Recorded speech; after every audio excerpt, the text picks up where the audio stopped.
first revealed in the early 90s. Now, a new investigation by NPR finds the military used race-based experiments as part of those tests. African-American men, shown here in protective gear, as well as Japanese American and Puerto Rican soldiers, were singled out.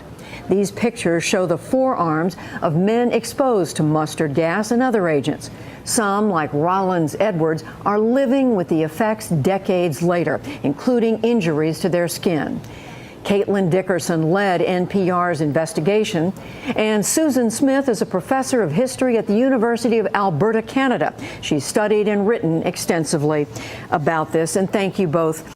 To provide disability benefits to veterans who sustained permanent injury of these experiments that we found, started pulling on those, and then we came across telling you that these tests were part of a much larger body of experiments that the U.S. military conducted during World War II involving around 60,000 enlisted men.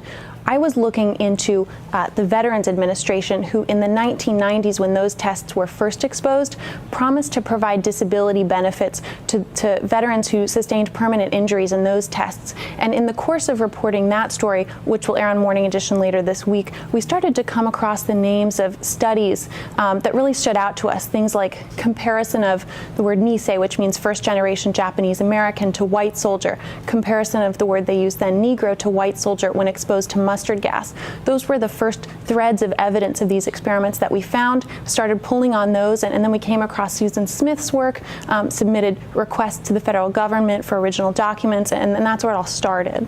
So Susan Smith, you had been doing